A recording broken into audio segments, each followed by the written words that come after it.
सह वीर्यं करवावहै तेजस्विनावधीतमस्तु मा विद्विषावहै।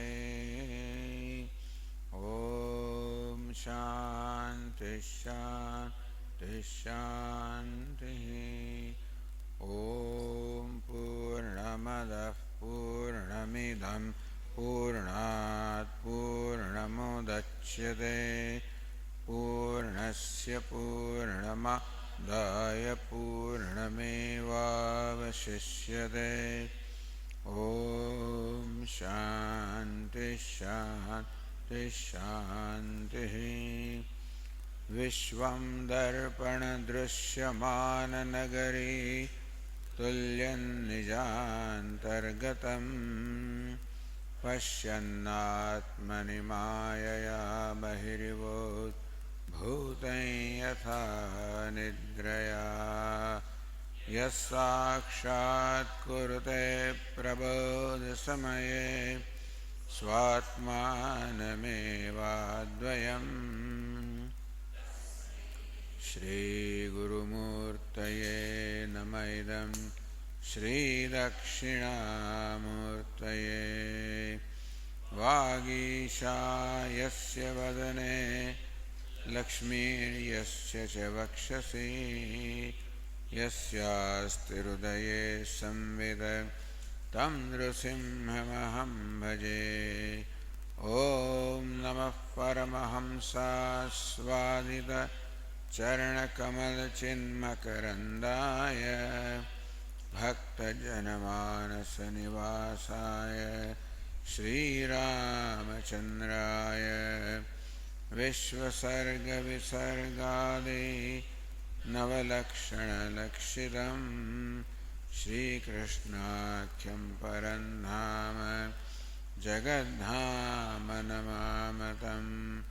सच्चिदानन्दरूपाय विश्वोत्पत्त्यादिहेतवे तापत्रयविनाशाय श्रीकृष्णाय वयं नमः।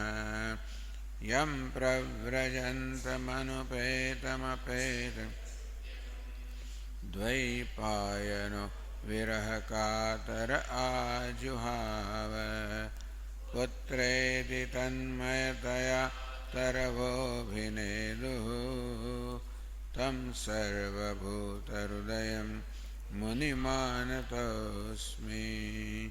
संसारसागरे मग्नं दीनं मां करुणानिधे। कर्ममोहगृहीताङ्गं मामुद्धर भवार्णवात्।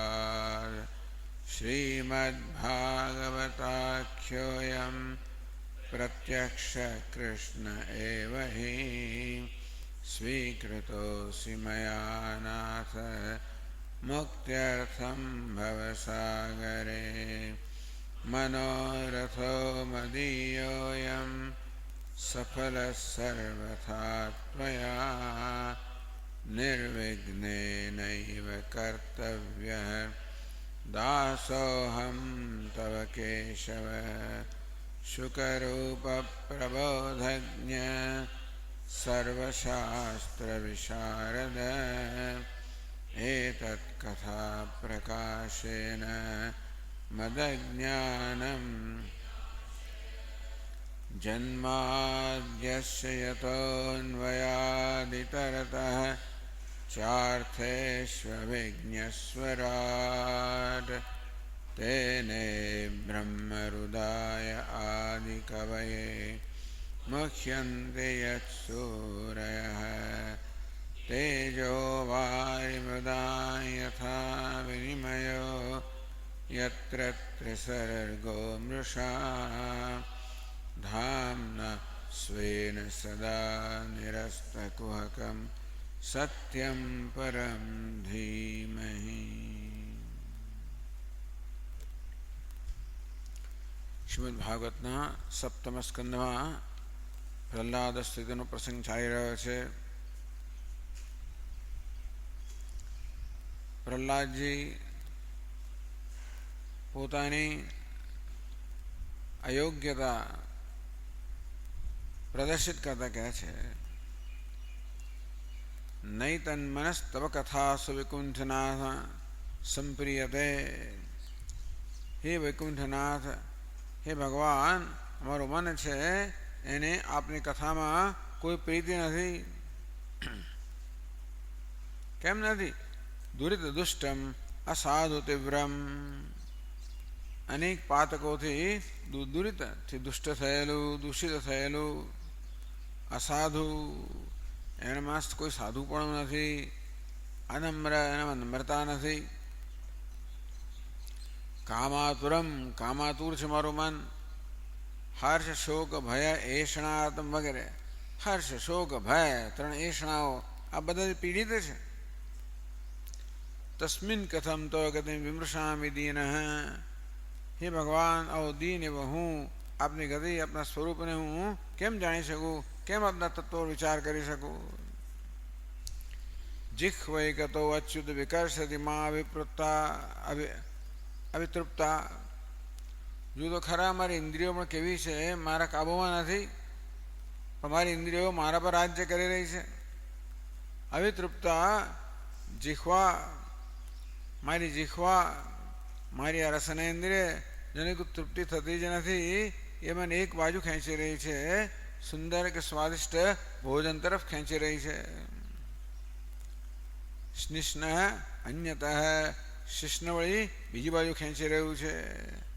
ત્વગ, આ ચામડી વળી સ્પર્શ બાજુ ખેંચી રહી છે. ઉદરમ, ઉદરમ વળી ભૂખને કારણે ભોજન તરફ ખેંચી રહ્યું છે.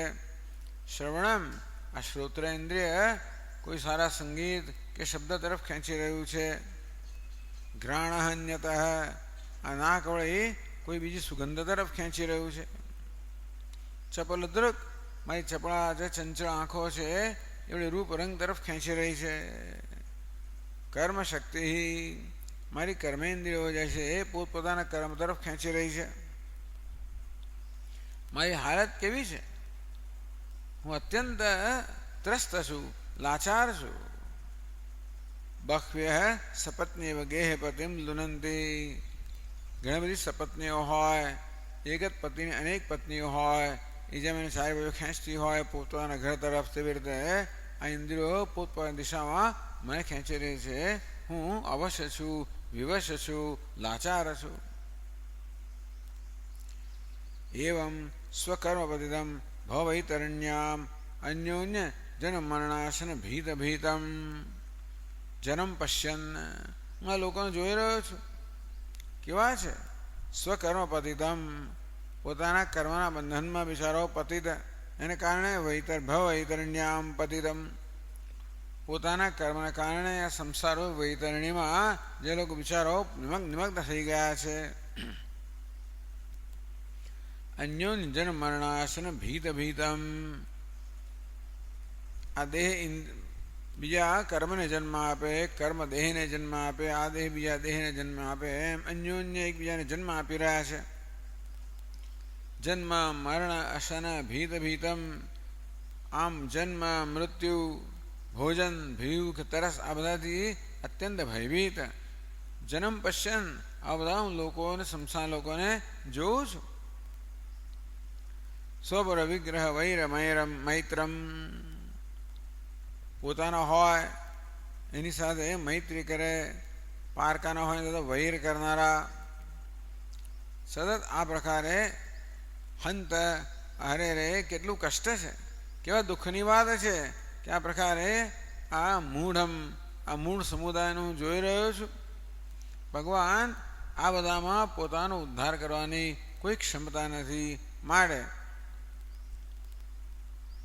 પી પ્રોહી પાર અચર, ભગવાન આપ તો સંસારની પહેલે પાર વિચરણ કરનાર છો, અને માટે સંસારની સભૈતરણીમાં નિમગ્ન આ બધા લોકોનો ભગવાન આપ જ ઉદ્ધાર કરો. ભગવાન કહ્યું એકલો આ બધાનો ક્યાંથી ઉદ્ધાર કરું? કોન્વત્ર તે અખિલ ગુરુ ભગવાન પ્રયાસ, ભગવાન અખિલ ગુરુ સર્વ કૃપા કરનાર આપણે વળી શું મોટો પ્રયાસ છે. ભવ સંભવ લોપ હેતો, એ જગતની ઉત્પત્તિ કરનાર, જગતનું પાલન કરનાર, જગતનું લય કરનાર, આ મહાન કાર્ય કરનાર આપણે આ બધા બિચારા દુઃખી લોકોનો ઉદ્ધાર કરવામાં આપને શું પ્રયત્ન કરવો પડે? મૂળ શિવય મત અનુગ્રહ આતબંધો કિમ ન તે કિમ તેન તે પ્રિયજનાન સેવતામ ન. આ બધા મૂળ બધા મનુષ્ય પ્રત્યે આપણે મહાન અનુગ્રહ કરવો જોઈએ. ભગવાન અમારા જેવા જે આપના ભક્તોનું અનુસરણ કરનારા છે એમને તો આપના ભક્તોની કૃપાથી જ અમને અમારે તો અમે તરી જવાના છે, પણ અમને તારવા એમાં શું મોટી વસ્તુ છે? આ બધાને તારો તો કંઈક આપનો યશ વધે. એટલે હનુમાનજી સીતાને કે માતાજી આપ આજ્ઞા કરો તો હું લઈ જાઉં તમે પાછા, તો કે નહીં નહીં ભાઈ એવું નહીં, રામચંદ્ર લઈ જાય ત્યારે એને યશ છે. એ જ જાંબવાને પણ કે હનુમાન કે તું કશું કરતી કરીશ કે કહો તો આખી લંકાનો પર્વ બધું ઉઠાવીને લઈ આવો, અહીંયા બધું લઈ આવું. ના ના એવું કંઈ કરીશ નહીં ભાઈ, તું માત્ર સીતાની શોધ કરી લાવ. એ ભગવાન પછી આ વાનરો સૈન્ય લઈને જાય, યુદ્ધ કરે અને એને વિજય પ્રાપ્ત કરે અને ભગવાનનું યશ અને કીર્તિ ત્રણ લોકમાં ફેલાય. એવું થવું જોઈએ. તેવી રીતે આવા બધા મૂળ જનનો આપ ઉદ્ધાર કરો તો ભગવાન આપનો યશ ને કીર્તિ ફેલાય. મારે જેનો ઉદ્ધાર કરો એમાં આપની શું મળું, શું પરાક્રમ છે? તો પ્રહલાદ તું તારી વાત કરે કે નહીં એવો ઉદ્વેગ ભગવાન, મને કોઈ ઉદ્વેગ નથી, મને કોઈ ભય નથી. હે પરમાત્મા દુરત્ય વૈતરણ્યા, આ વૈતરણી જેને તરવી અત્યંત કઠિન છે એના વિષયમાં મારા મનમાં કોઈ પ્રકારનો ઉદ્વેગ નથી.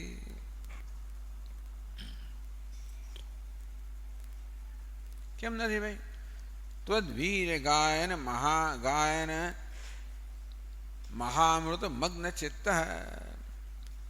હું કેવો છું? ભગવાન આપના વીર્ય, આપની મહાનતા, આપના પરાક્રમ, આપની લીલાઓ એનું ગાન જે છે એ જ મહાન અમૃત છે. એમાં હું તો નિમગ્ન છું. હું તો ભગવાન અમૃતના સાગરમાં નિમગ્ન છું. કેવું અમૃત? ભગવાન આપના પરાક્રમની કથાઓ રૂપે જે અમૃત છે એમાં હું તો નિમગ્ન છું. એ મને તો સંસારનું ચિંતન વિચાર જ નથી આવતો. આ સંસાર ક્યારે આપણને કોઈ રીતે ઉપદ્રવ કરી શકે એનો વિચાર કરો તો ને એ તો મારા મનમાં પ્રવેશતો જ નથી. માટે શોચેત તો વિમુખ ચેતસ ઇન્દ્રિયાર્થ, ભગવાન જેમનું ચિત્ત આપણાથી વિમુખ છે શેને કારણે? ઇન્દ્રિયાર્થ માયા સુખાય. આ ઇન્દ્રિયના વિષયો છે એનું જે માયા અર્થાત જે માત્ર ભ્રામક સુખ છે એની પાછળ પડેલા બધા મૂળજનો ભરમ ઉદ્ભતો વિમૂઢાન, એને કારણે કેટલા ગૃહસ્થાશ્રમનો કર્મનો કેટલો ભાર વહન કરનારા છે. તો વિષયના ભ્રામક સુખને પ્રાપ્ત કરવા માટે જીવનનો બધો ભાર વહન કરનારા આ મૂળ મનુષ્યો છે એમની વાસ્તવમાં મને તો એમને જોઈને ચિંતા થાય છે. એ માટે પ્રહલાદ કેવા છે કે મારી ચિંતાને ભગવાન ના કરશો, આ બધાની મને ચિંતા થાય છે, આમનો ઉદ્ધાર કરો. હવે 448 પાના પર આગળ કહે છે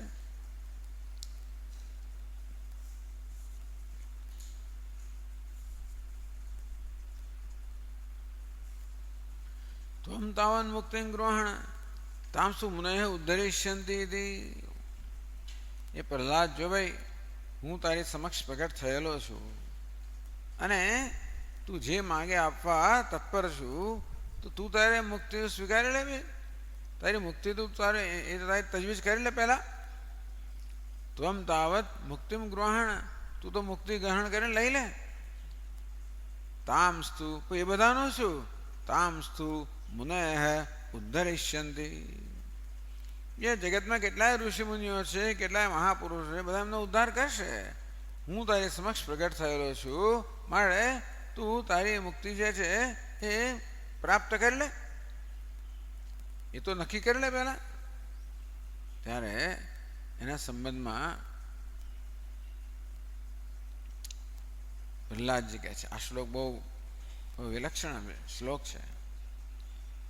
પ્રાયેણ દેવ મુનય સ્વવિમુક્ત કામાઃ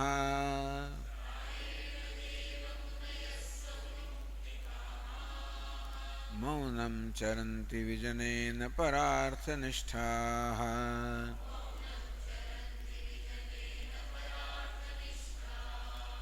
નૈતાન વિહાય કૃપણાન વિમુક્ષ એકઃ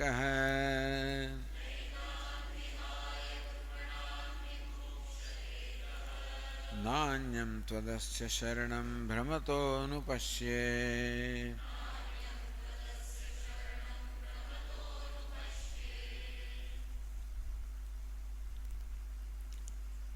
હે દેવ, પ્રાયેણ મુનયઃ સ્વવિમુક્તિ કામાઃ. પ્રહલાદજી કહે છે કે ભાઈ મારું તો આ પ્રકારનું નિરીક્ષણ છે કે મોટે ભાગે આ મુનયઃ મારે આપને કે આ બધું કહેવાનું ના હોય.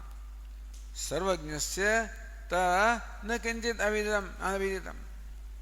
આપ તો બધું જાણો જ છો ને ભગવાન, કે મારે આપને કહેવાનું ના હોય છતાંય પણ હે દેવ, દેવ એટલે શું? સ્વપ્રકાશ, સર્વજ્ઞ, સર્વજ્ઞ જાણનારા છો, માટે હું અહીં શું કહું? આ તો સૂરજ સામે દીવો ધરવા જેવું છે કે સમુદ્રમાં એક જ્ઞાનની અંજલિ નાખવા જેવું છે. હું એ આપને શું કહું? છતાંય પણ મુનયસ્તુ પ્રાયેણ સ્વવિમુક્તિ કામાઃ સંતઃ. ભગવાન, આપ જે ઋષિમુનિની વાત કરો છો, આપ કહો છો કે એ બધા આમનો ઉદ્ધાર કરશે, પણ એમની કથા હું આપને કહું તો ઋષિમુનિઓ જે છે એ તો મોટા ભાગના સ્વવિમુક્તિ કામાઃ, એ બધા તો પોતાની મુક્તિની જ ઈચ્છા કરનારા છે. એટલા માટે એ ક્યાં વિચરણ કરતા હોય છે? મૌનમ ચરંતિ વિજનેન પરાર્થ નિષ્ઠા. વિજને મૌનમ ચરંતિ, એ તો એકાંત દેશે સ્થિતા. એ લોકોને કોઈ જાતની ખલેલ ન જોઈએ, અને માટે ક્યાંય કશી ખલેલ ના હોય એવા એકાંત પ્રદેશની અંદર એ લોકો રહેતા. બીજા મુનિઓની ખલેલ ના છે, બધા એકાંત પ્રદેશમાં રહે. મૌનમ ચરંતી, એ બધા મૌનનું આચરણ કરનારા હોય છે. ધ્યાન વિચારાદિ પરાહ તુષ્ણિમેવ તિષ્ઠંતી. એટલે મૌન રહે છે એટલે ધ્યાન વિચારાદિ પરાણાહ, ધ્યાન કરતા હોય, તત્વનો વિચાર કરતા હોય, આ બધું એમની આંતરિક બધી પ્રવૃત્તિઓ હોય, અને તેથી એ લોકો તો બસ આ રીતે બહાર સુધી એ લોકો મૌન જ છે. તુષ્ણિમેવ તિષ્ઠંતી. આપણે જોઈએ તો એ લોકો તો શાંત બેઠેલા દેખાય, અંદરથી બ્રહ્મ તત્વનો વિચાર કરતા હોય, ધ્યાન કરતા હોય. આ પ્રકારે લોકો તો એમાં જ રત છે. એટલે એમને પોતાનામાંથી જ બહાર આવવાની તક, એમને અવકાશ ના હોય. તમારામાંથી જ પરવારતા નથી ને, તો બીજાને શું કરવાનું? ઘણી વખતે તો આ બધા લોકો પોતાનામાં જ પરવારતા નથી. એમના જ બસ તત્વચિંતનમાં, ધ્યાનમાં ને બધાની અંદર જ એટલો એવા રત છે ને કે તેથી એ લોકો તો શાંત બેઠેલા છે. અતઃ ન પરાર્થ નિષ્ઠા. એ કહે છે કે સોદ્ધાર ચિંતા વ્યગ્રાણામ પરોદ્ધાર ચિંતા એવ નાસ્તિ. પોતાના ઉદ્ધારની ચિંતાની અંદર જ વ્યગ્ર રહેનારા, સતત પોતાના ઉદ્ધારની ચિંતામાં જ મગ્ન રહેનારા, રત રહેનારાઓને બીજાનો ઉદ્ધારનો ખ્યાલ સુદ્ધા નથી આવતો, તેથી એ લોકો શું કરવાના છે?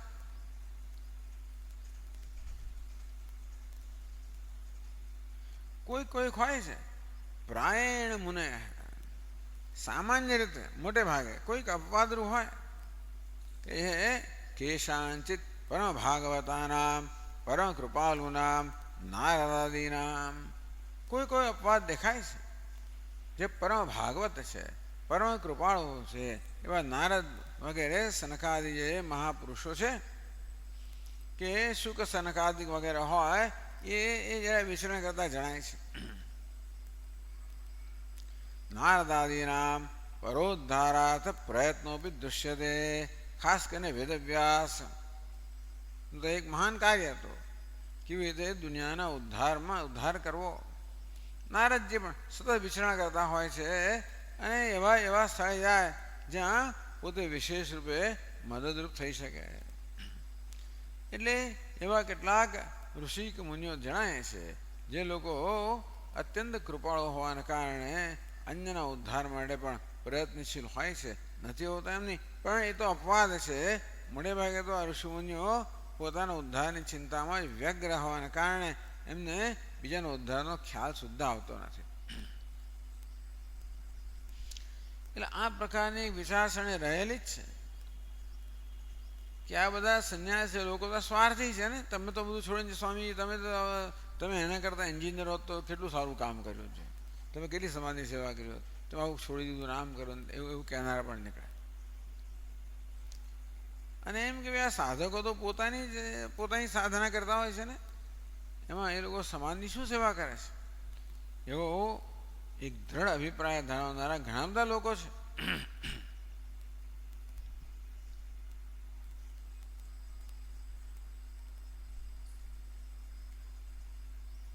પણ આજે થોડા ઘણા દેખાય છે ને નારદજી વગેરે જે બીજાનો ઉદ્ધારનો પ્રયત્ન કરતા હોય, એ પણ ખરેખર આપની કૃપા વગર કશું ના કરી શકે. તથાપિ તેષામ સર્વોદ્ધારે ત્વત્કૃપા વિના સામર્થ્યમ નાસ્તિ ઇતિ ભાવ. જે કોઈને કોઈ કદાચ એવા ઋષિમુનિ દેખાય જે અન્યના ઉદ્ધારની ચિંતા કરતા હોય, પણ ભગવાન આપની કૃપા વગર કશું કરી ના શકે.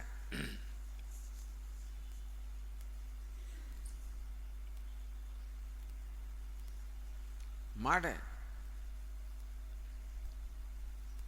નાન્યમ ત્વદસ્ય શરણમ ભ્રમતોનુપશ્યે અતઃ ત્વત્તઃ અન્યસ્ય મૂળજનસ્ય નાનાયોનિષુ ભ્રમતઃ શરણમ ન અનુપશ્યે. એટલે પેલા ઋષિ મુનિઓ પણ શરણ નથી, એ પણ જો બીજા લોકોનો ઉદ્ધાર કરી શકતા હોય, એ પણ આપની કૃપા હોય તો જ. આપની કૃપા ન હોય તો આ ઋષિ મુનિઓ પણ તેનો ઉદ્ધાર ન કરી શકે.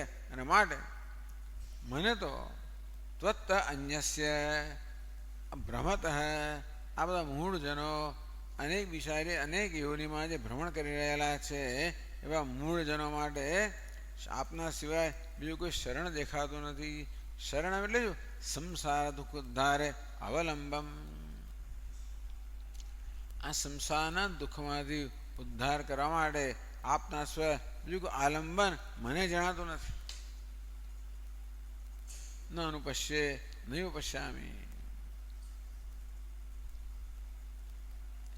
એટલે એણે કહ્યું હતું નૈતાન વિહાય કૃપણાન વિમુક્ષેક અહમ ચેતાન કૃપણાન દીનાન વિહાય.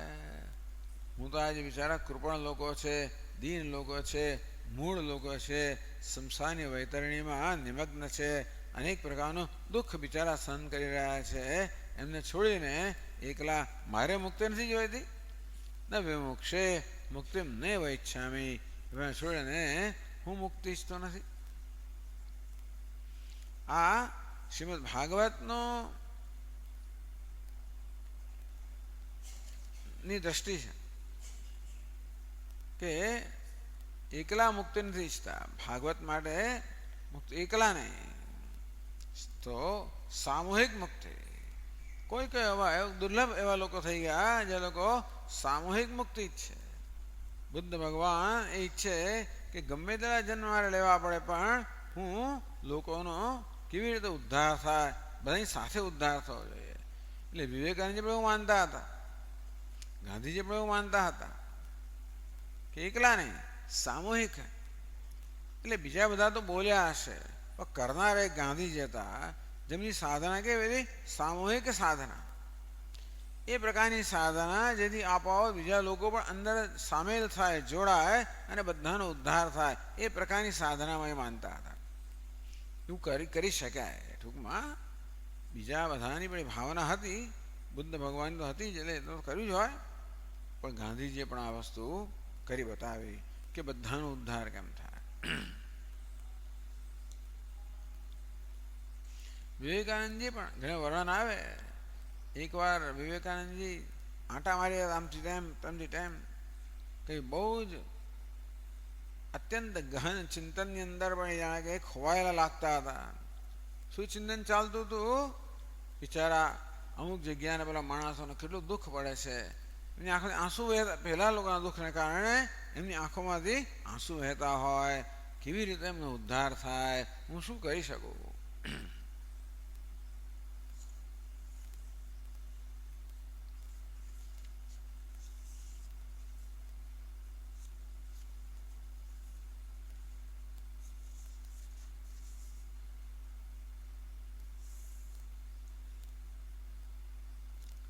પ્રહલાદ, તું શું કામ ચિંતા કરે છે? એમને શું કામ દુઃખી માને તું? નનુ ગૃહેપી સ્ત્રી સંબંધાદિના સુખમસ્તી એવ. તું એ માને છે કે એ લોકો દુઃખી છે, એ લોકો માનતા નથી કે અમે દુઃખી હોઈએ. ગૃહસ્થ આશ્રમ ઘણું સુખ મળતું હોય છે, એટલે સ્ત્રી સંબંધ વગેરે એ જે સુખ મળે છે તો મળે જ છે લોકો. અતએવ તદર્થમ મહાન પ્રયત્નો જનસ્ય દૃશ્યતે. તું માને છે કે મોક્ષ મહત્વ નથી, પણ આ લોકો તો માનતા નથી. તું જો એમના જીવનમાં મોક્ષ માટે કોઈ પ્રયત્ન હોતો નથી, પરંતુ સંસારના વિષયોનું સુખ મેળવવામાં મહાન પ્રયત્નો કરી આપણે જોઈએ છીએ ને. કથમ સર્વસ્ય કૃપણત્વમ ઇતિ. તમને કૃપણ કેમ કહે છે, દીન કેમ કહે છે? એ લોકો પાસે બધો વિકલ્પ છે, છતાં એ લોકો મોક્ષ માટે પ્રયત્ન કરતા નથી, સંસાર સુખ માટે મહાન પ્રયત્ન કરી રહ્યા છે અને સુખ મેળવી રહ્યા છે. તો તું એને દીન કેમ કહે છે? તો એના ઉત્તરમાં પ્રહલાદજી કહે છે 44મા શ્લોકમાં, 45માં, યન્મૈથુનાદિ ગૃહમેધિ સુખમ હિ તુચ્છમ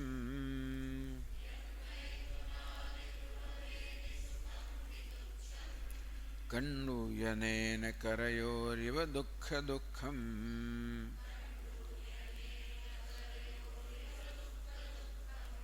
તૃપ્યન્તિ નેહ કૃપણા બહુ દુઃખ ભાજઃ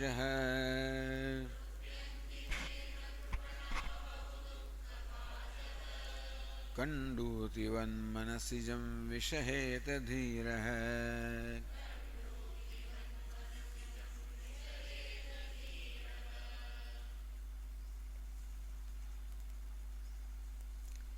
યન મૈથુનાદિ ગૃહમેધિ સુખમ. તો મૈથુન વગેરે, સ્ત્રી સંબંધ વગેરે જે ગૃહમેધિના ગૃહસ્થાનામ યત સુખમ, ગૃહસ્થ લોકો જે આ પ્રકારનું વિષય સુખ પ્રાપ્ત કરતા હોય છે એ કેવું છે? તત્ તુચ્છમ. પ્રહલાદજી કહે છે એ તો તુચ્છ છે. વિષયેન્દ્રિય સન્નિકર્ષ કાલિકત્વેન અતિ સ્વલ્પમેવ તદપી. એ જે સુખ છે એ વિષય સાથેના સંપર્કમાં કેવું છે? વિષયેન્દ્રિય સન્નિકર્ષ કાલિકત્વેન, વિષયનો ઇન્દ્રિયનો વિષય સાથે સંપર્ક થાય ત્યાં સુધી એ સુખ છટકે. જો સંપર્ક જતો રહ્યો એ સુખ પણ જતું રહે, અલ્પકાલિકમ સુખ હોય છે. ચાલો ભાઈ એટલું તો છે ને, તો કે નહીં, દુઃખ દુઃખમ. એ સુખ છે એ કેવું છે? દુઃખોર્ધકમ, પછી દુઃખને જન્મ આપનારું સુખ છે. વિષયેન્દ્રિય સંયોગાદ યતદગ્રે અમૃતોપમમ પરિણામે વિષમિવ તત્સુખમ રાજસંસ્મૃતમ. આમ ઇન્દ્રિયોનો વિષય સાથે સંયોગ થાય, એમાંથી જે સુખ જન્મતું હોય એ પ્રારંભમાં મીઠું લાગે, અંતમાં એ અત્યંત કડવું નીકળે, બંધન કરનારું નીવડે, દુઃખ ઉત્પન્ન કરનારું નીવડે. એટલે કહે છે કે દુઃખ દુઃખમ, ખરેખર તો દુઃખમ યસ્મિન તથાભૂતમ, દુઃખમ અનુદુઃખમ, દુઃખની પરંપરા, એ વિષય સુખ કેવું છે? જેમાં દુઃખની પરંપરા રહેલી છે એ પ્રકારનું એ સુખ છે ભગવાન.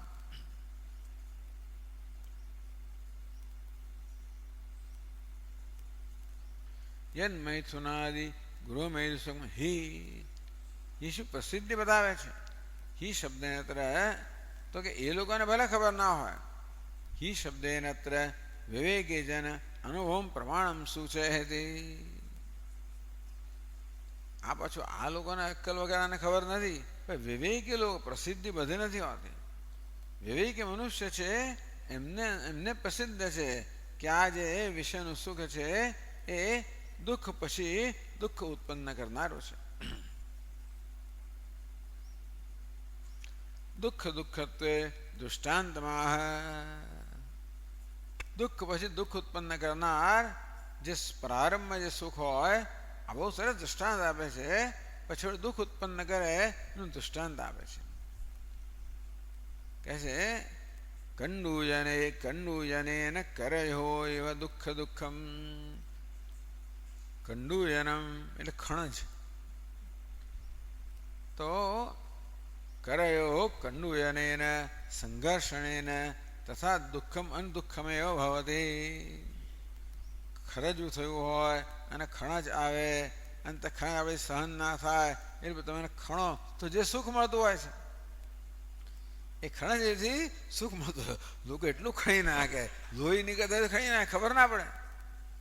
પછી દુઃખ ખાવાનું દુઃખમ, પછી મહાન બળતરા જન્માવનારો હોય છે. એટલે એ પ્રારંભમાં સુખ આપતું જણાય કે દુઃખની પરંપરા ઉત્પન્ન કરનારું હોય છે. દૃષ્ટાંત આપે. સુખમ તું ઘર્ષણ કાલ માત્રમ, તો સુખ ક્યાં લાગે? ઘર્ષણ થતું હોય ત્યાં સુધી આપણને સુખ લાગે. જેવું ઘર્ષણ પૂરું થયું પછી બળતરા ચાલુ થાય. તે પણ કેવું છે? મોહ કલ્પિતમ એવા, એ સુખ નથી હોતું. એટલે એ ખણજને કારણે ઘર્ષણ જ્યારે થાય તે ખણવાને કારણે જે સુખ જન્મે એ ખરેખર ભ્રામક જ છે. પણ છતાંય તે વખતે બહુ ગમે તમને અને પછી ખણ્યા કરો, છેવટે દુઃખની પરંપરા જન્માવે.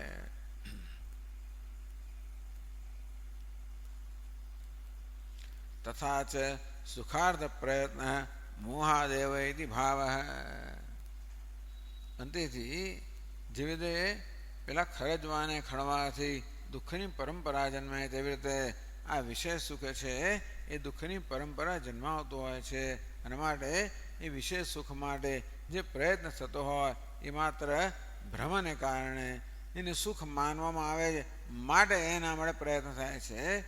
જો એનું વાસ્તવિક સ્વરૂપ ખબર હોત તો કોઈ વિવેક મનુષ્ય પ્રયત્ન ના કરે. ન તેષુ રમતે બુધ, ભગવાન કહે યહી સંસ્પર્શજા ભોગા દુઃખયોન એવતે. સંસ્પર્શજા વિષયોને ઇન્દ્રિયો સાથે સ્પર્શ થાય, સંપર્ક થાય, એમાંથી જે સુખ જન્મે દુઃખ યોનય, એ બધા દુઃખની યોની છે, દુઃખનું જ કારણ છે, દુઃખનું મૂળ છે. બધું દુઃખ એમાં જ રહેલું છે, દુઃખનું બીજ છે. આદ્યંતવંત કાઉંતે, વળી પાસેનો આદિ પણ છે, અંત છે. જે આદિમાં પણ ન હોય, અંતમાં પણ ન હોય, એ મધ્યમાં પણ ન હોય. અર્થાત વિષય ઇન્દ્રિય સંપર્ક પહેલાં એ સુખ ન હતું, સંપર્ક પછી સુખ નહીં હોય. આ મધ્યમાં પણ જે સુખ જણાય છે માત્ર ભ્રામક સુખ જ છે. ન તેષુ રમતે બુધ, કોઈ બુદ્ધિમાન મનુષ્ય ક્યારે પણ વિષય સુખમાં રમણ ના કરે. તો ગીતામાં પ્રશ્ન કર્યો ત્યારે બધા લોકો રમણ કરતા દેખાય નથી. એ તો કહે છે ખાલી પશુ પ્રભૃત. આ પશુઓ જે વિચાર કરવાની શક્તિ ધરાવતા નથી એ લોકો વિષય સુખમાં રમણ કરે. ભયન ગમે તેલા પછી દફણા ખાય તો પેલું જે કરતું એ કરવાનું. ગધેડું દફણા ખાય વળી પાછું કરે દફણા ખાય. એ વિચાર નથી આવતો આ કરું છું મારે દફણા ખવાય, દફણા કેમ પડે છે ખબર ના પડે, તો વિચાર ક્યારે થાય? જેમ પેલો વાંદરો જે છે એ પેલી બરણીમાંથી મગફળી લેવા જાય અને વાસામાં એક ફટકો પડે, એને ખબર નથી કે આ ફટકો ના સંબંધિત છે, અહીંયાથી આ મેં આ મુઠ્ઠી અહીંયા છોડતો એટલે માટે વાસામાં પડે છે, ખબર ના પડે ને, એ પેલું ના છોડે, અહીંયાથી મુક્ત થવાનો પ્રયત્ન કરે. એટલે એવી રીતે આ વિષયનું સુખ મળે છે એ માત્ર એક ભ્રમ જ છે. આદ્યંતવંત, આદિમાં પણ નથી અંતમાં પણ નથી, માટે મધ્યમાં પણ સુખ નથી, એ દુઃખ જ છે. દુઃખ દુઃખમ કહેવામાં આવ્યું.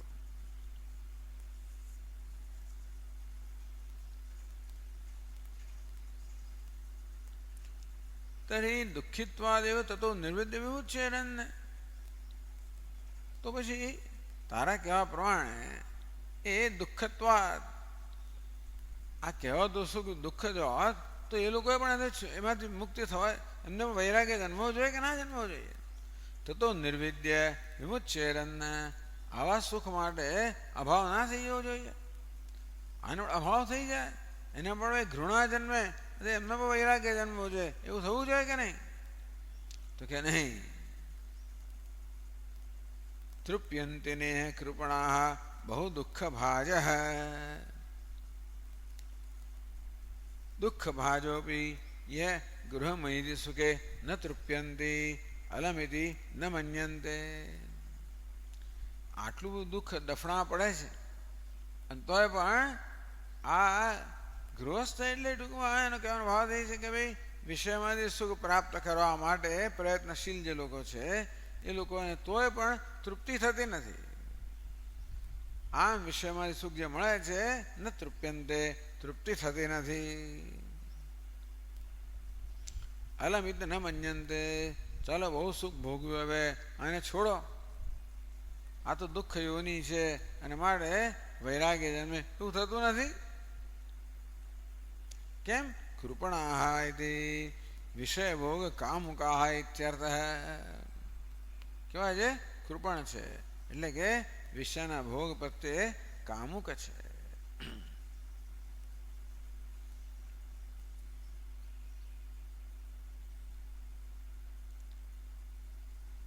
એમાં આ કામ છે ને એ કામના બિચારાઓ ગુલામ છે.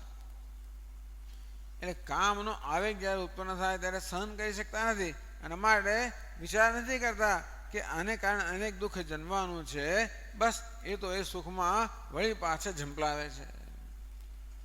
કેવી રીતે દૃષ્ટાંત આપ્યું? કંડુતિવત, એટલે ખણજ આવે ને પછી રહેવાય નહીં. આ ખણજ જણાવે ને ત્યારે સહન ના થાય, માણસ સહન રહેવાય નહીં એટલે ખણી જ નાખે. તે વખતે વિચાર ના કરે કે ખણવાથી કેવું લોહી નીકળવાનું છે, કેવું દુઃખ થવાનું છે. તેવી રીતે કામનો આવેગ આવે એટલે બસ એ વિષય સુખમાં ઝંપલાવે. આવેગ સહન કરી શકતા નથી અને માટે આ વિષયના સુખમાં ઝંપલાવે. આમ મનમાં કંઈ ખાવાની ઈચ્છા થઈ ગઈ પછી એટલે આમ વિચાર ના કરે કે પછી શું થશે ને શું નહીં થાય, ભાઈ મારી શુગર આટલી છે ને પેલા આટલું છે ને પછી કોલેસ્ટ્રોલ આટલે, એ વિચાર જ આવે જ નહીં ને. તે વખતે તો ખવાઈ જ જાય, પછી જોઈ લઈશ. ત્યાં સુધી લોકો બધા ચેમ્પિયન લોકો એમ કે કંઈ જયારે ઇન્સ્યુલિન થોડું વધારે લઈ લઈશું, એમાં શું છે સ્વામીજી, આવું પણ લઈ લે.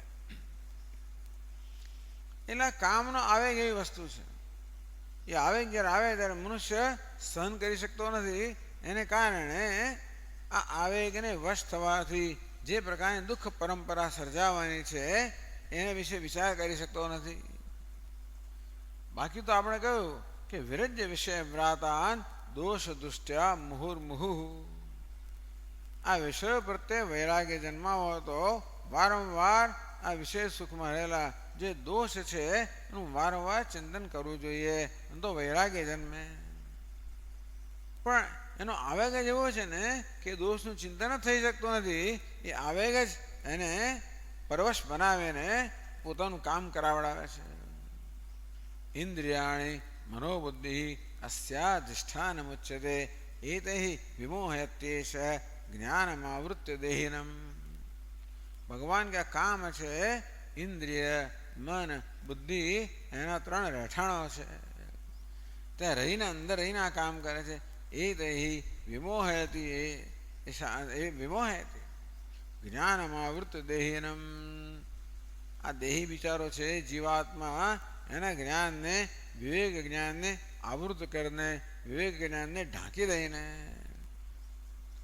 બાકી બધું બહુ લાંબા પ્રવચન આપનારો હોય, હવે ડાપણો અત્યારે બધું ડાપણ ત્યારે ક્યાં ગયું કે ઘણી વાર આપણને આવું સાંભળવા મળે ને, આવું ડાપણ ત્યારે ક્યાં ગયું હતું, બરોબર છે.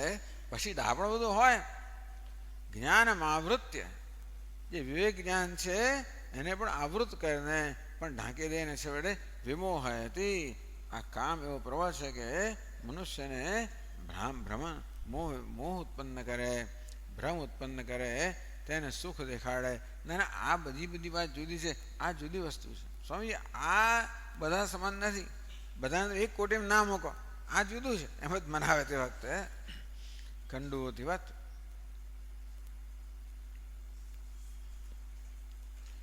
તો કંડુવતીવત કામસ્ય દુસ્સહત્વાત, જે માણસ ખણજ આવે ને સહન કરી શકતો નથી તેવી રીતે છેવડાને વશ થઈ જાય છે અને ખણી જ નાખે છે. તેવી રીતે કામનો આવેગ આવે ત્યારે એને સહન કરી શકતો નથી અને એને વશ થઈ જાય છે. નનુ તરી કથમ કેચન મુક્તતા પ્રસિદ્ધા કેશાંચિત મુક્તતા પ્રસિદ્ધા હતી. ભાઈ પ્રહલાદ તો આવું કહેતો હતો, કેટલાક તો દેખાય છે, કેટલાક મુક્ત છે, જાણીતું છે ને કે બધાને તો એક કોટીમાં ના મૂકીશ, કેટલાક લોકો તો મુક્ત છે જાણીતા છે ને, તો એ લોકોનું શું? તો એ કહે છે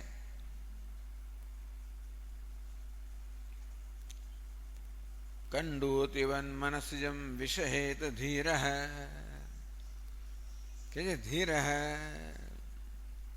તત્પ્રસાદાદેવ કશ્ચિત ધીર. પ્રહલાદજી ભગવાન તત્પ્રસાદાદેવ, આપની કૃપાથી જ કશ્ચિત ધીર પ્રત્યેગાત્માનમૈક્ષત આવૃત ચક્ષુ અમૃતત્વમિચ્છન.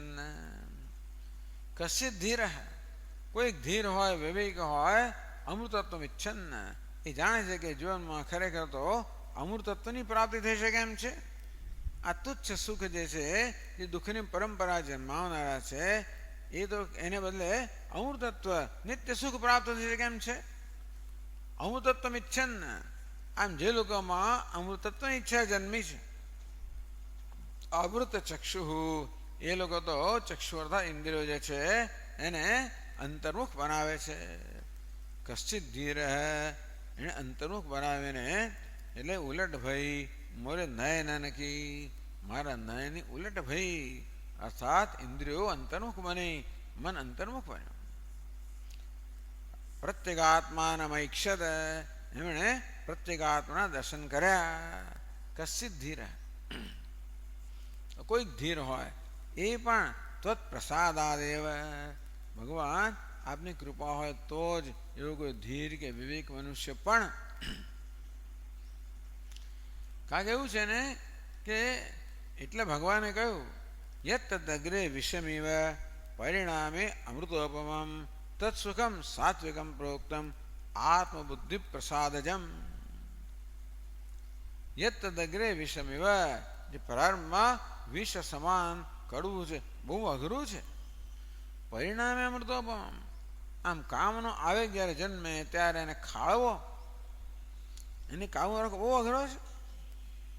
શક્નોતિ હવે યસ સોડુમ પ્રાક શરીર વિમોક્ષણાત કામ ક્રોધોદ્ભવમ વેગમ સંયુક્ત સ સુખી નર.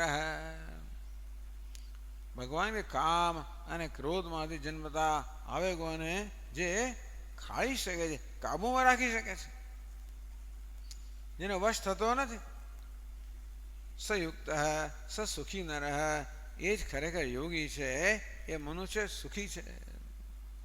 કોઈક જ એવા હોય કેમ કંડુતિવત, આમ ખણજ આવે અને ખણે નહીં. કોઈક જ હોય, ખણજ આવે છે તરત પ્રલોભન થઈ જાય ખણવાનું, કે એનેથી જે સુખ મળતું હોય છે ને એની લાલચ બહુ હોય. ખણજ આવે ત્યારે આમ ખણવાનું બહુ સુખ હોય છે અને એનાથી માણસ લોભાઈ જાય. તે રીતે કામનો આવેગ જન્મે ત્યારે એ કામના આવેગને પૂરવાનું આમ સુખ બહુ હોય છે. એને માણસ વશ થઈ જાય છે. પણ કહે છે કે ભગવાન આપની જો કૃપા હોય તો કશ્ચિત ધીર કંડોદિવત મનસિજમ વિષહેત સહેત. આ સનું શું થઈ ગયો? શ થઈ ગયો. વિષહેત એટલે વિસહેત, સારી રીતે સહન કરે. નતું સર્વે કોઈ કશ્ચિત ધીર, કોઈ ધીર હોય એ જ માત્ર કામના આવેગને સહન કરે અને એને વશ ના થાય અને એ કરે એને ખાળે. જેમ કોઈ કે જો ધીર હોય જે પેલી ખણજનો આવેગ જન્મે અને ખણે નહીં. કંડોતિવત એથી મનસિજમ, મનસિજમ એટલે કામ, મનસિજમ મનમાં જન્મનાર. કામને મનોજ કહેવામાં આવે, મનસિજ કહેવામાં આવે. આવો કામ છે કોઈક એને સહન કરી લેવાનો હોય છે. મોટે ભાગે કોઈ ન સહન કરે. કંડોતિવત મોટા ભાગના લોકો તો આ ખણજનું પ્રલોભન છે એને વશ થઈ જાય. કોઈક જ હોય જે એને સહન કરી લે. એટલે ભગવાને કહું યત તદગ્રે વિષમિવ. આ માર્ગ છે પ્રારંભમાં બહુ વિષ સમાન કડવો હોય, કારણ કે એમાં આવા આવેગોને રોકવાનો મહાન પ્રયત્ન રહેલો છે. તદુપરાંત ઇન્દ્રિયો અને મનની વૃત્તિ જે બહિર્મુખ હોય છે એને વાળીને અંતર્મુખ બનાવવાનો મહાન પ્રયત્ન. તો કામ અને ક્રોધ અને આવેગને ખાળવાનો, જો જોડે બહિર્મુખ મન ઇન્દ્રિયોને અંતર્મુખ બનાવવાનો જે આ પ્રયાસ છે એ ખૂબ જ પ્રયત્ન માંગેલા છે, ખૂબ ઉદ્યમ, ખૂબ પ્રયાસ માંગેલા છે. એટલે ધીર એમાં પછી ઉમેર્યું, ખાલી ઉપનિષદ કશ્ચિત ધીર પછી ઉમેરે છે કે ભગવાન એ ધીર પણ કેવો છે? ત્વત પ્રસાદાદેવ. એ બુદ્ધિમાન કે વિવેક કે મનુષ્યને પણ આપની કૃપા હોય ને તો જ એ કરી શકે, બાકી ન કરી શકે.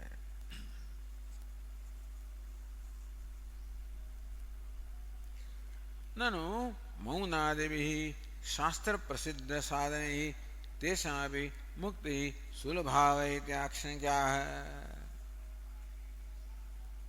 મૌનાદિભિ શાસ્ત્રમાં કેટલાક પ્રસિદ્ધ સાધનો છે જેનાથી ભગવાન પ્રાપ્ત થતો હોય છે. એવા પ્રસિદ્ધ સાધનો શાસ્ત્રમાં છે. શાસ્ત્ર પ્રસિદ્ધ સાધન યમ નિયમ આસન પ્રાણાયામ વગેરે આ બધા કેટલા બધા શાસ્ત્રોમાં. એટલે પ્રસિદ્ધ કેમ છે? કારણ કે એ સાધનોના નું અનુસરણ કરીને કેટલાય મહાપુરુષોએ જીવનનું ધ્યેય સિદ્ધ કરેલું છે.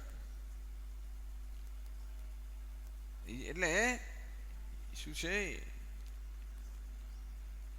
યે નાગતા મુનય, જે ત્યાં વિવેક ચૂડામણ કહે છે કે યતય હા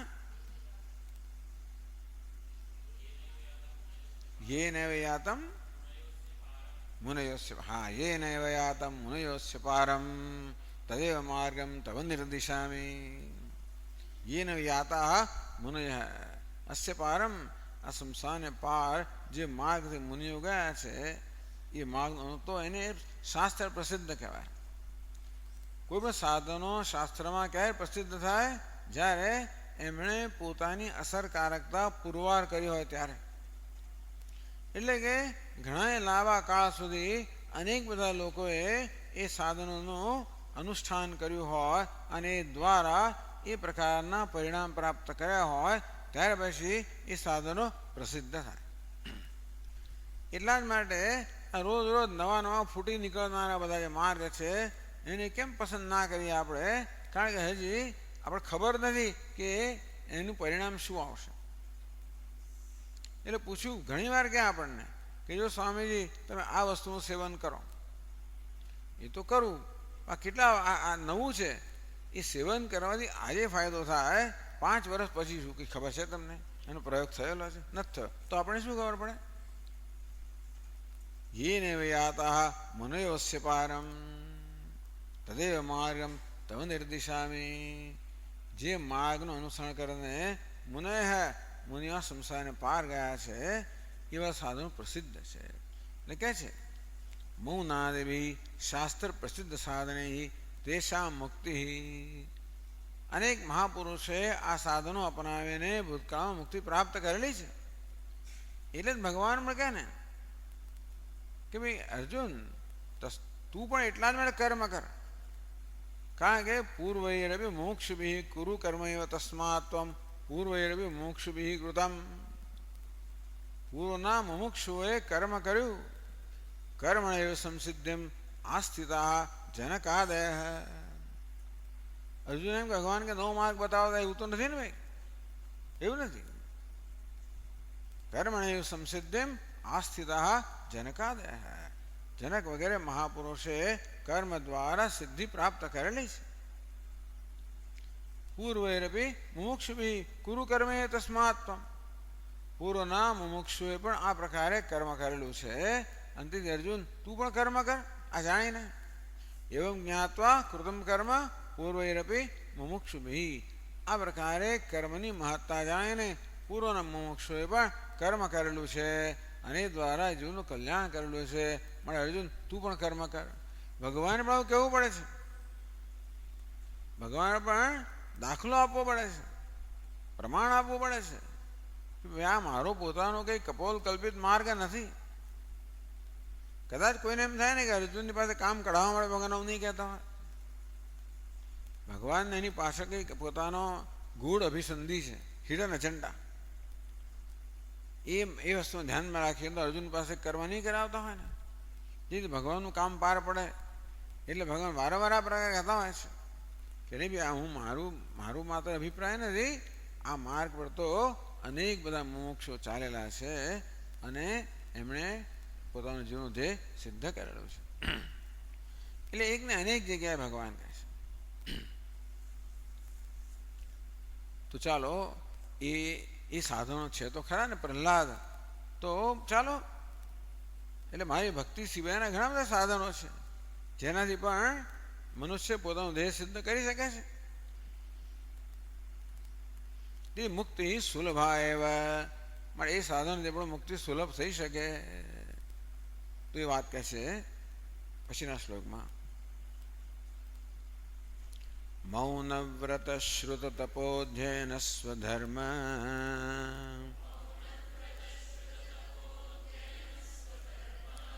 વ્યાખ્યારહો જપ સમાધય આપવર્ગ્યા.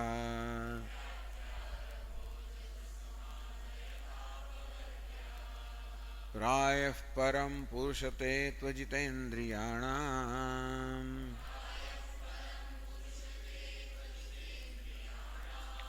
વાર્તા ભવન્ત્યુતનવાત્ર તુ દાંભિકાનામ.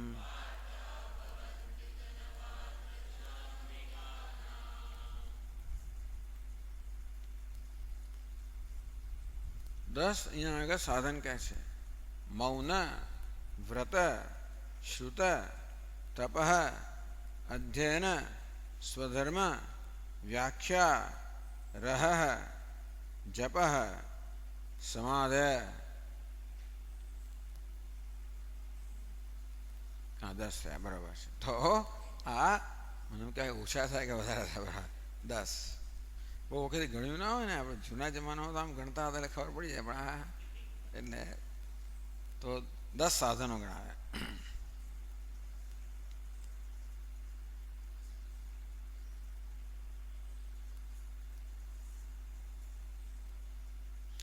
પ્રાયઃ પરમ પુરુષ. વારંવાર પ્રહલાદજી ભગવાનને આ તો નમ્ર નિવેદન કરતા જ હોય છે કે તવન કિંચિત અવિદિતમ અંતર્યામિત્વાત. ભગવાન આપ અંતર્યામી છો, માટે આપને કશું વિદિત ના હોય એવું છે જ નહીં. હું તો આપને કંઈ કહેવાનું નથી, છતાં આપણે ધ્યાન પર લાવું છું. એ પુરુષ પુરુષેનાથ પુરુષ, જે સર્વપુરી અપૂર અર્થાત આ બધી નગરીમાં ઉપાધિમાં અંતર્યાન રૂપે શયન કરનાર, નિવાસ કરનાર ભગવાનને પુરુષ કહેવામાં આવે છે. હે પુરુષ, આપ તો અંતર્યામી છો. સર્વ નગરીમાં, સર્વ ઉપાધિમાં અંતર્યાન રૂપે નિવાસ કરી રહ્યા છો અને માટે બધી જ મનોવૃત્તિઓના આપ સાક્ષી છો. માટે જ્યાં જે કાંઈ છે એ આપ જાણો છો. આપ સર્વજ્ઞ છો, સર્વવિદ છો.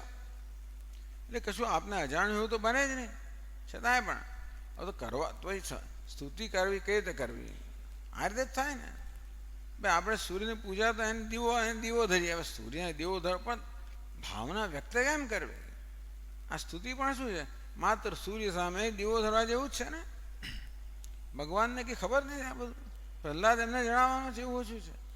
છતાંય પણ ભગવાનની મહત્તા કેમ કેવી રીતે પ્રગટ કરવી, કોના માટે? જેથી બીજા બધા ભક્તો છે એ જાણી શકે. એટલે આ ગઈકાલે આપણે આગળના વખતે કહ્યું કિસાણ પ્રહલાદજી આ પ્રકારનો દૈન્ય ભાવ દર્શાવે છે કે ભક્તએ કેવી રીતે દૈન્ય ભાવ હોવો જોઈએ અને કેવી ભક્તે આવી રીતે ભગવાનની સ્તુતિ કેમ કરવી જોઈએ એ પ્રકારે સ્તુતિ કરી બતાવે છે. અને અભિનય કહેવાય, પોતે એ પ્રકારે સ્તુતિ કરી બતાવે છે એ દર્શાવવા માટે કે ભક્તે કેવી રીતે સ્તુતિ કરવી જોઈએ. હે પુરુષ યે મૌનાદયો દશ ધર્મા આપવર્ગ્યા અપવર્ગ સાધનત્વેન પ્રસિદ્ધા. અપવર્ગ મોક્ષ, પછી સાંખ્યનો શબ્દ આવ્યો. તો અપવર્ગ ભોગ અને અપવર્ગ સાંખ્ય લોકો આ બે પુરુષાર્થ ગણાવે છે. ભોગ એટલે વિષય ભોગ, અપવર્ગ એટલે મોક્ષ.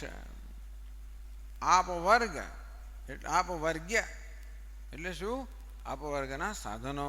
આ 10 સાધનો છે એ 10 છે મોક્ષના સાધનો તરીકે પ્રસિદ્ધ છે.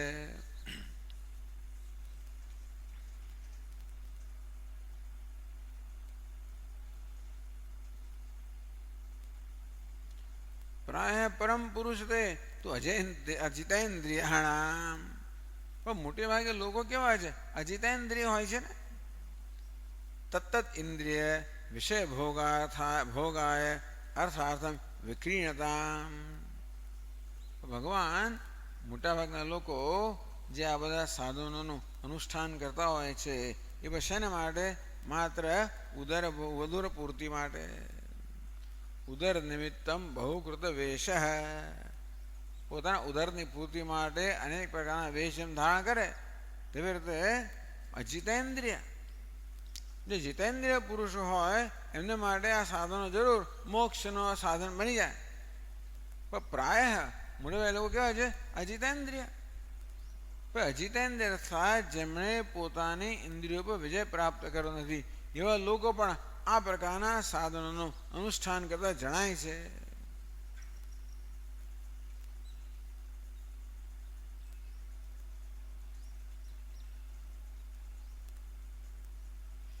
કે જે વિષય ભોગાય અર્થાર્થમ વિક્રીણતા.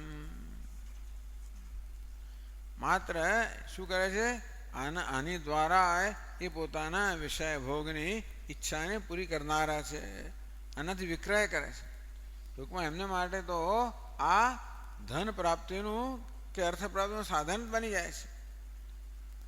પ્રાયશઃ પરમ કેવલમ વાર્તા જીવનોપાય એવ ભવંતી.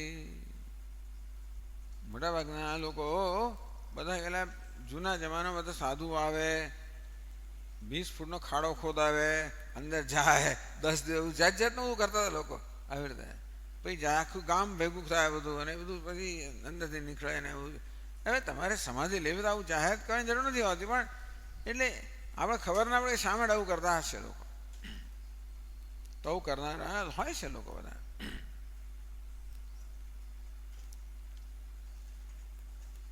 વાર્તા એટલે શું ખબર છે? જીવન ઉપાયા, આજીવિકાનું સાધન. ઘણા બધા માટે તો આ આજીવિકાનું સાધન બની રહે છે. કેશાંચિત ભગવદ અનુગૃહિતાનામ જીતેન્દ્રિયાણામ તો મોક્ષ હેતવો ભવંતી સૂચનાય પ્રાય ગ્રહણમ.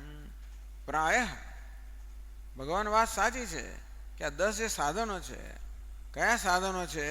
એ કહ્યું મૌન વ્રત, મૌનમ તુષ્ણીમ ભાવ. મૌન એટલે મૌન વ્રત રાખવું, શાંત બેસવું, એટલે કોઈ પ્રકારની પ્રવૃત્તિ પણ ના કરવી. મૌન એટલે આ પછી લખ કરવું, પેલા પાસે લખાવવું ને એવું એમ કહે ન્યુસન્સ ઊભું કરવું. તું એટલે તું મૌન ના રાખે, બીજા લોકોને તકલીફ પડે છે. એ મૌન રાખે એટલે બોલે નહીં. પછી આમાં જાતે સાયે કરે ને લખે ને આવું કરે ને એના કરતાં તો બોલવું વધારે સારું. પણ મૌન એટલે બીજી કોઈ પ્રકારની પ્રવૃત્તિના મૌનનો અર્થ એ છે કે તમે નિવૃત્તિ લઈ દેવાશે. તુષ્ણીમ ભાવ શાંત બેસવું.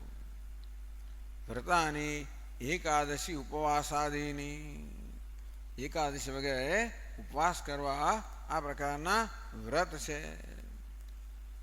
શ્રુતમ એટલે કથા શ્રવણમ કથાનું શ્રવણ કરવું એ પણ મોક્ષનો ઉપાય છે.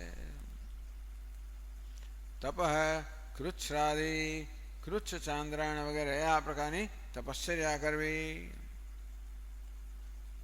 અધ્યયનમ કયું શાસ્ત્ર અધ્યયનમ શાસ્ત્રનું અધ્યયન કરવું. સ્વધર્મ સ્વસ્વર્ણાશ્રમાનુસારેણ વિહિતો ધર્મ પોતાના વર્ણ અને આશ્રમ અનુસરીને પોતાના જે કર્તવ્ય કર્મ છે એનું નિષ્ઠાથી પાલન કરવું.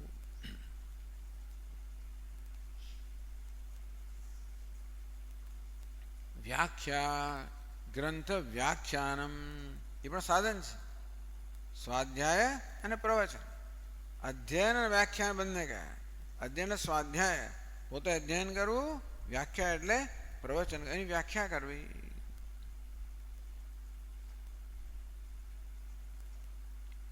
પછી રહસ રહ એટલે એકાંતવાસ વિવિક્તવાસ એકાંતવાસ કરવો. જપ મંત્ર અનુષ્ઠાનમ મંત્રનું અનુષ્ઠાન કરવું. સમાધય મનસ એકાગ્રતા દેવતા ચિંતનમ સમાધિ એટલે મનને એકાગ્ર કરીને ભગવાનનું ચિંતન કરવું. આ 10 છે એ જરૂર જે જીતેન્દ્રિય લોકો છે.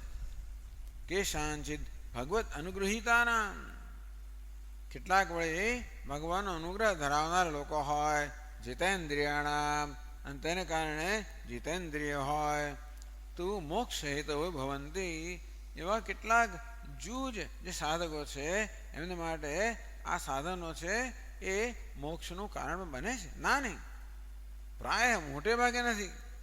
પ્રહલાદજી પોતાનું નિરીક્ષણ કહે છે. 5 વર્ષમાં ક્યાં ગયા ખબર નહીં. આટલું બધું જાણ્યું ક્યાંથી એ પ્રશ્ન છે ને. કેટલી બધી બુદ્ધિ કેટલી વિકસેલી બુદ્ધિ છે ને આટલી નાની ઉંમરમાં બધું જાણે છે. દુનિયામાં ક્યાં ક્યાં શું થઈ રહ્યું છે બધા વસ્તુની એકદમ સૂક્ષ્મ નિરીક્ષણ છે, સૂક્ષ્મ ગ્રહણ શક્તિ છે. તો હજી પણ ભગવાનનું જોવું છે કે મોટા ભાગે લોકો કેવા છે અજીતેન્દ્રિય. એ લોકોએ પોતાની ઇન્દ્રિય પર વિજય પ્રાપ્ત કર્યો હોતો નથી. આ 7 ઇન્દ્રિયના સ્વામી નથી, ઇન્દ્રિયોના સેવકો હોય છે. દાંભિકાનામ એટલે ઉત અપી દાંભિકાનામ તો કદાચિત વાર્તા ભવંતી. વાર્તા એટલે જે દંભી લોકો છે એ આ બધું કરવાનો ડોળા કરતા હોય છે. એમને માટે આજીવિકાનું સાધન બની રહે છે. એ વાત બરોબર છે. વાર્તા ભવંતી તો દાંભિકાનામ અજિતેન્દ્રિયાણામ દાંભિકાનામ જેમણે ઇન્દ્રિય વિજય પ્રાપ્ત નથી કર્યો જે દંભી છે એ લોકો કરે આ બધા સાધનો તો માત્ર આજીવિકાનું સાધન જ બની રહે છે. નવા અત્ર કદાચિત વાર્તા બી ન ભવંતી ક્યારેક તો આ કરવા છતાંય બિચારાઓની આજીવિકા ચાલતી નથી. કેમ?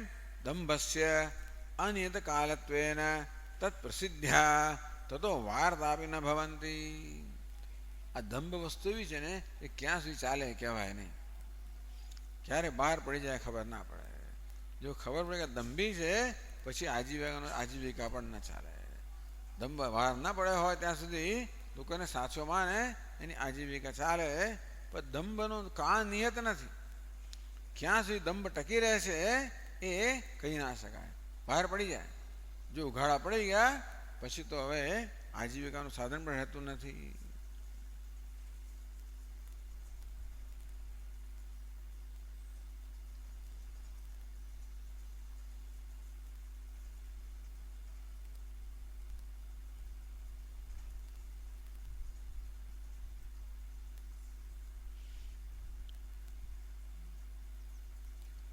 આ બધાની પાછળનું પ્રયોજન શું છે? ભગવાને પ્રાર્થના કે ભગવાન આપના વગર કંઈ થાય નહીં. આ બધી વસ્તુઓ આપણો અનુગ્રહ હોય ને આપ કૃપા કરીને આપણને ઉદ્ધાર કરો તો જ ઉદ્ધાર થાય. બાકી એમને ઉદ્ધાર માટે બીજી કોઈ જાતની આશા જ નથી. હવે આગળ કહે છે બીજા 3 શ્લોકમાં સર્વાત્મકતયા સર્વદા વર્તમાનસ્યાપી તવ તત્વ સાક્ષાત્કારસ્તુ ભક્તસ્ય એવ ભવતિ ન અન્યસ્ય. સર્વાત્મકતયા સર્વદા વર્તમાનસ્ય. ભગવાન આપ તો સર્વાત્મક છો, સર્વના આત્મા છો. તેથી સર્વદા વર્તમાનસ્યાપી આપ સર્વદા સર્વકાળે વર્તમાન છો. હિયર એન્ડ નાવ એવું ક્યાં? હિયર એન્ડ નાવ અહીં પણ છે અત્યારે પણ છે. ભગવાન અહીં પણ છે અત્યારે પણ છે. સર્વવ્યાપક છે, સર્વાત્મા છે.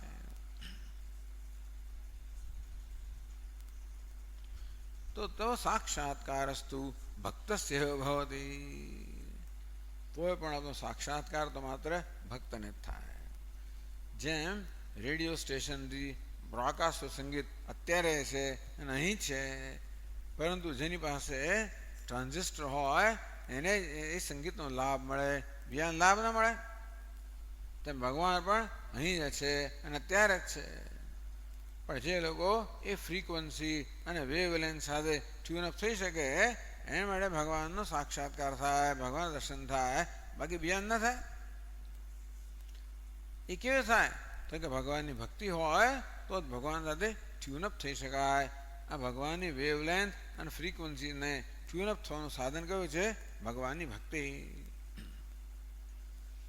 તવ તત્વ સાક્ષાત્કારસ્તુ ભક્તસ્ય એવ ભવતિ ન અન્યસ્ય. ભગવાન આપના ભક્ત સિવાય બીજા કોઈને આ તત્વનો સાક્ષાત્કાર ન થાય. તો વિમુખસ્ય સાધાનાંતર સંપન્નસ્યાપી. ભગવાન જે આપને વિમુખ છે એ તો અનેક સાધનો સંપન્ન હોય તો પણ આપ અહીંયા જ છો અને હમણાં જ છો, અંતો એ આપનો સાક્ષાત્કાર થાય નહીં. એ વાત 3 શ્લોકમાં કહે છે.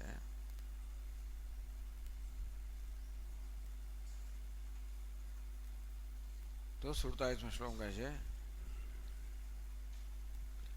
રૂપે ઇમે સદસતી તવ વેદ સૃષ્ટે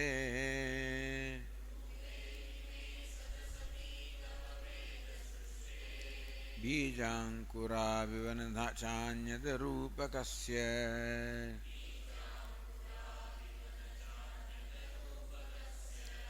યુક્તા સમક્ષમુભયત્ર વિચિન્વતે ત્વામ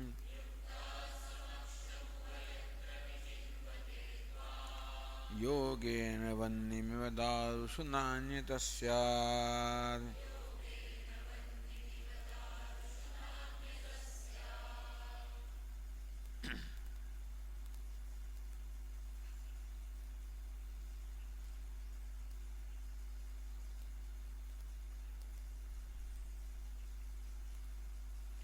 રૂપે ઇમે સદ અસતી તવ વેદ સૃષ્ટે બીજાંકુરો ઇવ ન ચ અન્યત અરૂપકસ્ય. તો કહે છે કે બીજાંકુરો ઇવ પ્રભાવાપન્ને ઇમે સદ અસતી કાર્યકારણાત્મકે સમષ્ટિ વ્યષ્ટ્યાત્મક તવ રૂપે શરીરભૂતે ઇતિ એવ. ભગવાનના 2 રૂપ છે. બૃહદારણ્યકમાં કહેવામાં આવ્યું દ્વે વાવ બ્રહ્મણો રૂપે મૂર્તમ ચ અમૂર્તમ ચ. બ્રહ્મના 2 રૂપ છે, મૂર્ત અને અમૂર્ત. મૂર્ત એટલે ઘડાયેલું નક્કર, અમૂર્ત એટલે ન ઘડાયેલું સૂક્ષ્મ રૂપ વગરનું. સ્થૂળ અને સૂક્ષ્મ, કાર્ય અને કારણ, મૂર્ત અને અમૂર્ત. તો દ્વે એટલે આ બધાને ઘણો બધો ઉપનિષદનો આધાર હોય છે આ બધા વર્ણની અંદર.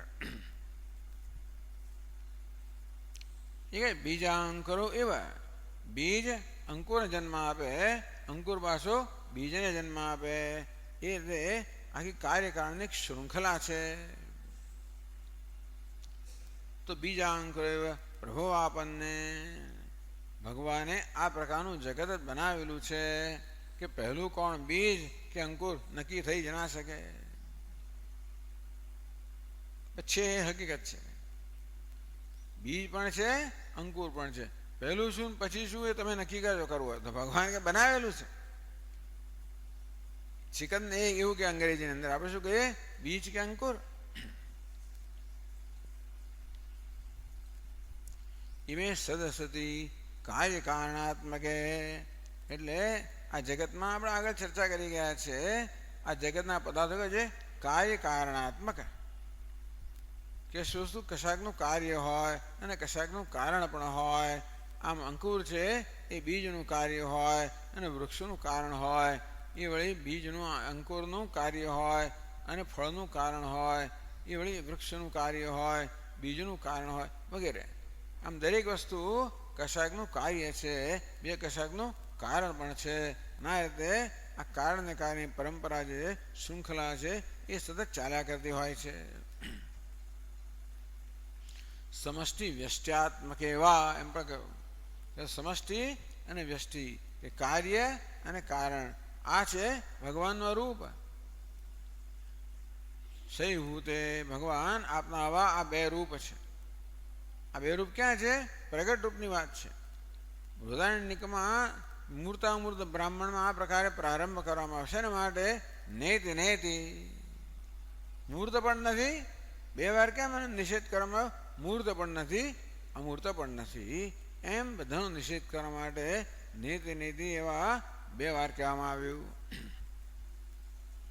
તો આપનામાં બે રૂપ છે ભગવાન. શરીરભૂતે એવૈ અન્વય, ટૂંકમાં આપનો જે પ્રગટ આ જગત છે એ કાર્ય કારણાત્મક, સ્થૂળ સૂક્ષ્માત્મક કે પછી વ્યષ્ટિ સમષ્ટ્યાત્મક છે.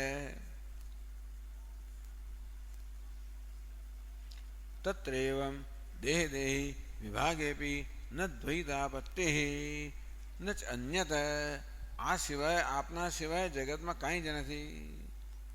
એક દેહ છે, જો દેહી છે, જળ છે, ચેતન છે, આ બધું ભગવાન આપનો જ રૂપ છે.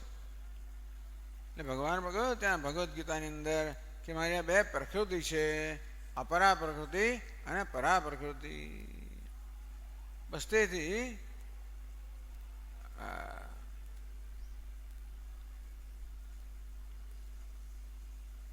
એતદ્યોનિની ભૂતાની સર્વાણી ત્યુપધારે, આ બધા જે ભૂતો છે એતદ્યોનિની, આ પરા પ્રકૃતિ અને પરા પ્રકૃતિ એ યોની છે એ જ બધા જગતની અંદર આવતા પદાર્થો છે.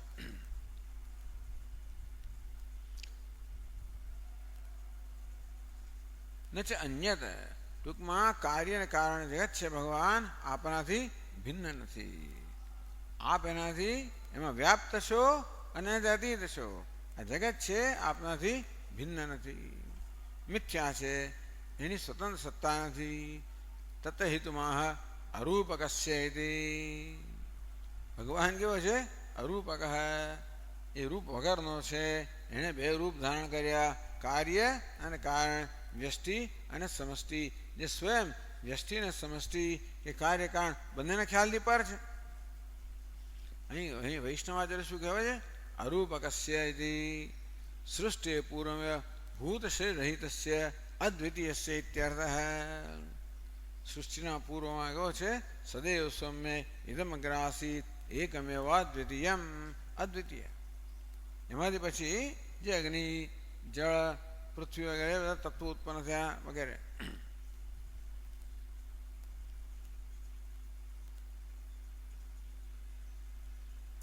તત્ર કિમ પ્રમાણ કે છે વેદ સૃષ્ટિ, વેદની અંદર ભગવાન આપના આ રૂપનું આ પ્રકારે વર્ણન કરવામાં આવે છે કે આ જગત આપનું શરીર છે, આપની અભિવ્યક્તિ છે અને આપનાથી ક્યારે પણ ભિન્ન નથી. કહે છે યહ પૃથિવ્યામ તિષ્ઠન પૃથ્વીમંતરો યમયતિ યમ પૃથ્વીમ ન વેદ યસ્ય પૃથ્વી શરીરમ યહ પૃથિવ્યામ તિષ્ઠન. આ ભગવાન કેવું અંતર્યામી પૃથ્વીમાં રહેલો છે. જેમને પૃથ્વી ન વેદ, પૃથ્વી જેને જાણતી નથી, પૃથ્વી યસ્ય શરીરમ, પૃથ્વીજનું શરીર છે, પૃથ્વીજને જાણતું નથી. અંતસ્સન નિયમયતી, પૃથ્વી અંદર રહીને જે નિયમન કરનાર છે. સર્વમ ખલ્વિદમ બ્રહ્મ, આ જે કાંઈ છે એ બ્રહ્મ છે. આ બધા વાક્ય વેદેનૈવ તથા નિરૂપિત. ટૂંકમાં ભગવાન વેદમાં નિરૂપણ કરવામાં આવ્યું કે આ સમગ્ર જગત જે કાર્યકારણ વગેરે એ આપનું શરીર છે, આપની જ અભિવ્યક્તિ છે, આપને અન્ય કંઈ નથી. એટલે મત્તઃ પરતમ નાન્યત કિંચિત અસ્તિ ધનંજય, મારે અન્યત કંઈ જ પણ નથી.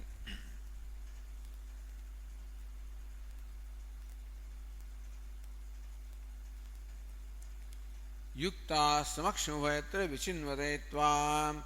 હવે જે ભગવાન યુક્તા વશીકૃત અંતઃકરણાદિ સંઘાત યોગેન ભક્તિ યોગેન ઉભયત્ર કાર્યકારણે ચ સમક્ષમ પ્રત્યક્ષ તત્કૃપયા વિચક્ષંતે પશ્યંતી. ભગવાન યુક્ત લોકો છે. યુક્ત કોને કહેવાય? વશીકૃત અંતઃકરણાદિ સંઘાતા, જેમણે અંતઃકરણ ઇન્દ્રિય સંઘાતને પોતાને વશીકૃત કર્યો છે. એ કહેવાય છે યોગેન. આવા યુક્તા જે છે એ યોગેન, યુક્તા યોગેન એવું કહ્યું. યુક્તા એટલે વશીકૃત અંતઃકરણાદિ સંઘાત. તો એવા વશીકૃત અંતઃકરણ સંઘાતા યોગેન ભક્તિ યોગેન ઉભયત્ર કાર્યકારણે ચ સમષ્ટ વ્યષ્ટવ ચ ઇતિ વા સમક્ષમ પ્રત્યક્ષમેવ ત્વત્કૃપયા વિચક્ષતે પશ્યંતિ. ભગવાન જે લોકો ભક્તિ યોગ એટલે ભક્તિ યોગથી યુક્ત છે, એ લોકો ભગવાન આપની કૃપાથી આપનો આ પ્રકારનું જે રૂપ છે એના દર્શન કરી શકે છે.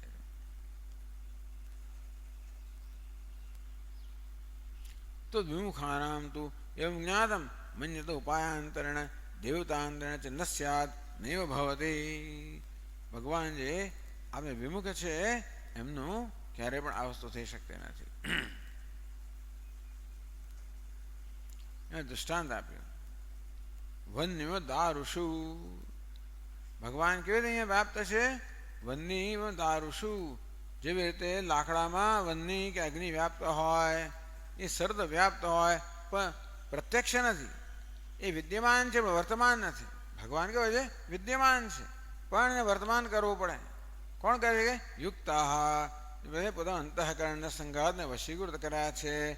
યોગેન ભક્તિ યોગથી એ લોકો જે ભગવાન સર્વત્ર વર્તમાન છે, વિદ્યમાન છે અને વર્તમાન કરે છે. એટલે કહ્યું ને કે ભાઈ સમક્ષમ ઉભયત્ર વિચિન્વતે, સમક્ષમ પ્રત્યક્ષમ એ ભગવાનને પ્રત્યક્ષ કરી શકે છે આપની કૃપાથી. તો વિમુખાનામ તો એવમ જ્ઞાતમ મન્યતે, પણ જે આપના વિમુખ છે આ બધું જાણવા હોય છતાં પણ કોઈ ઉપાય ભક્તિ સિવાય બે કોઈ ઉપાયથી ભગવાન આપ પ્રત્યક્ષ ના થઈ શકો. એમાં દૃષ્ટાંત આપ્યું વન્યમિવ દારુષુ યથા દારુષુ સ્થિતમ વન્યમ મથનેન પ્રાપ્તવંતી. તો આ રોજનું દૃષ્ટાંત છે કે જેવી રીતે અગ્નિ લાકડામાં વ્યાપ્ત છે પણ મંથન કરો તો જ પ્રગટ થાય. તો રામકૃષ્ણ પરમ શું દૃષ્ટાંત આપે? દૂધમાં જેવી રીતે ઘી વ્યાપ્ત છે પણ દૂધને તમારે મેળવવું પડે, એમાંથી છાશ બનાવવી પડે, એનું મંથન કરવું પડે અને ત્યારે ઘી પ્રાપ્ત થાય. તેવી રીતે ભગવાનને મંથન કરીને એનો આવિર્ભાવ કરવો પડે. કે મંથન યોગાહ યોગેન યુક્તાહ યોગેન, જેમણે પોતાના મન ઇન્દ્રિયો વિજય પ્રાપ્ત કર્યો છે ભક્તિ યોગથી ભગવાન જે સર્વત્ર વિદ્યમાન છે એને વર્તમાન કરે છે, સાક્ષાત કરે છે.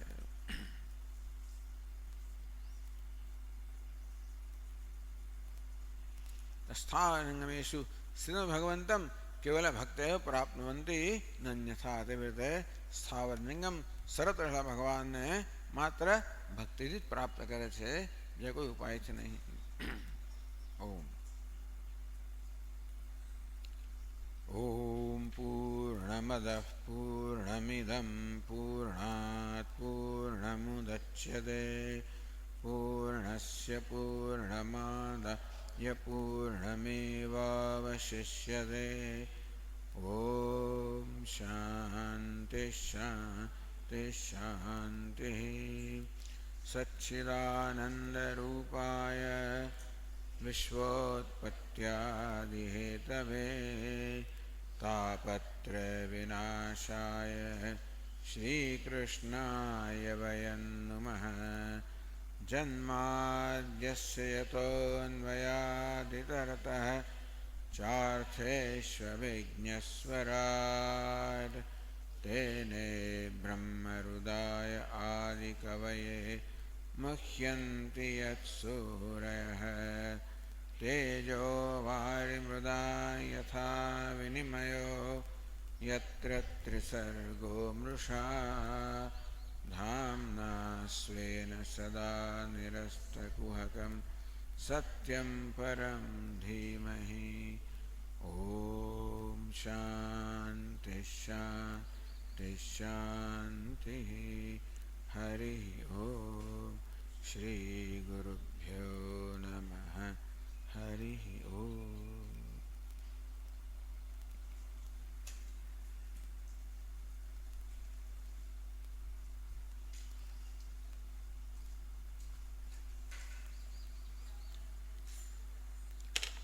આવતા રવિવારે છેલ્લો ક્લાસ કરો ને. ગુરુવારે હનુમાન જયંતિ બરાબર છે. એટલે ક્યારે સાંજે